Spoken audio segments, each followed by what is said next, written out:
Can you believe it's been a year since everything went down?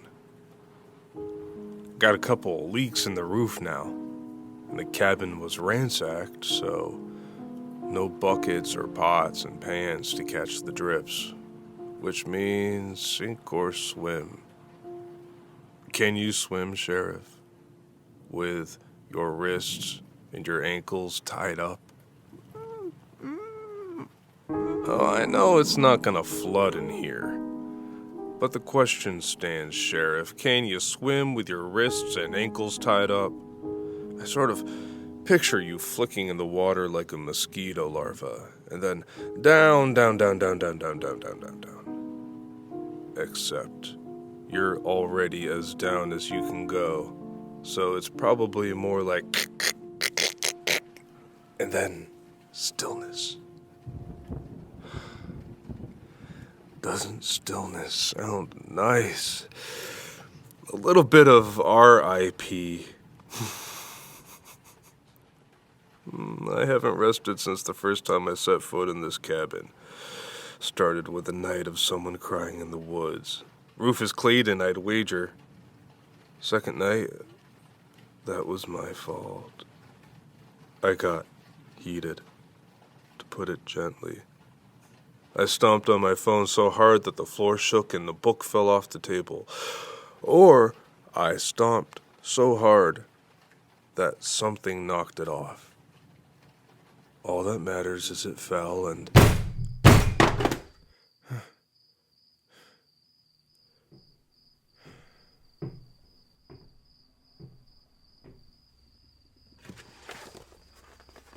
There's a newspaper clipping here in Witchcraft in Appalachia.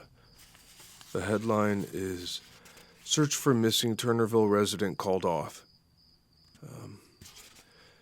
The search for missing Turnerville resident Lisa Kornacki, that's the name, Lisa Kornacki.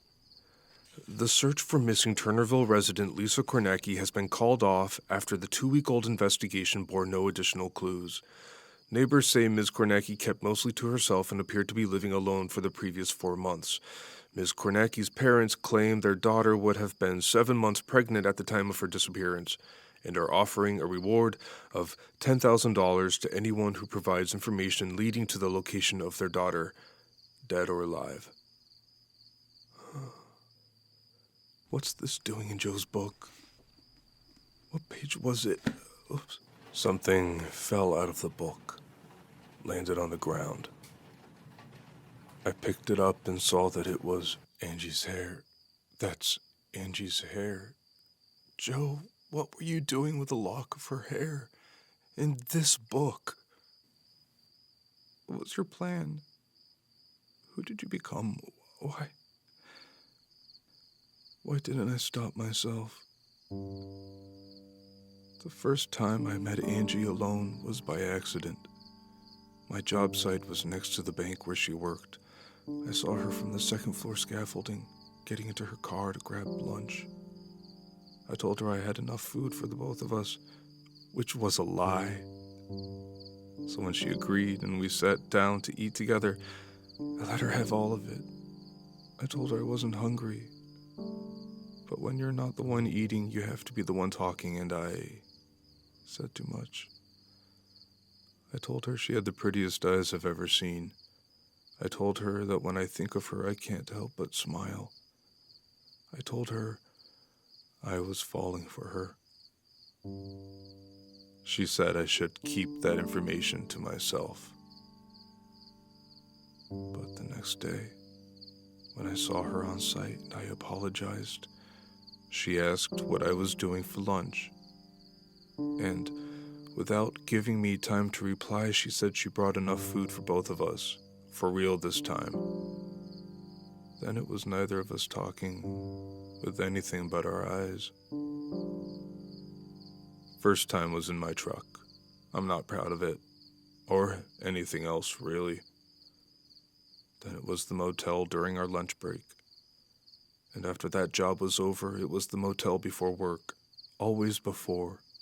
Stepping out of bed, getting ready again, but this time together, the way it could have been. The way it... I felt a hand on my shoulder, but when I turned, no one was there. I pulled away and ran to the other side of the room. Who are you? What do you want? I felt the hand on my chest this time. Cold, like whoever it was had just come in from the snow. Who are you?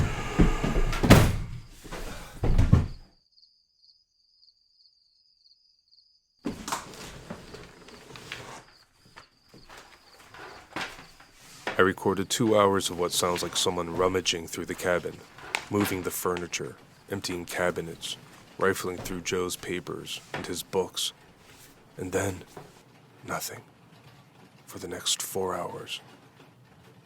Until I awoke on the floor, head throbbing, my chest bruised the size of a fist.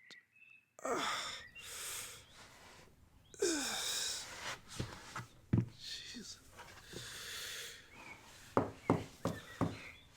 No, we don't want any. Mr. Atkins, it's me, Deputy Lamar. I'm coming, just give me a minute.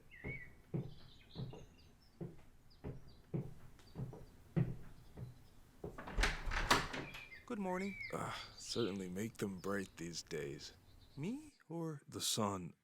Come in. Sorry it's such a mess right now. You want some coffee? I can make some instant if it was where I left it. But, there it is. Coffee, Deputy Lamar? are you all right, Mr. Atkins? Do I look sick? A little hungover, maybe? Feel my head. Do I have a temperature? No, your head feels fine. You want me to call you a doctor or a... Priest? What's that? Nothing. And no, I'm fine.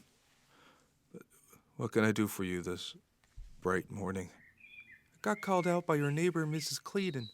Seems her son Rufus hasn't been home since yesterday.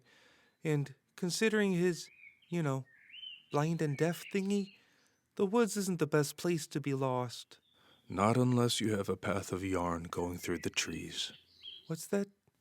I have reason to believe Rufus Clayton follows a path of yarn, touches it, to travel through the forest.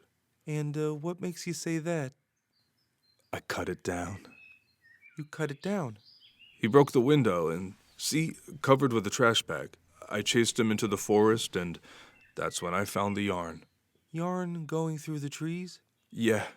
Like it was his path. Mm-hmm. And you cut it down. That was the first time I considered what I'd actually done. A blind and deaf man was possibly lost in the forest because of me. That's right. You mind taking me back there for a look? No. Let's go. It wasn't your deputy's finest move, Sheriff. Letting someone who'd taken away a blind man's second sight lead him to the scene of the crime.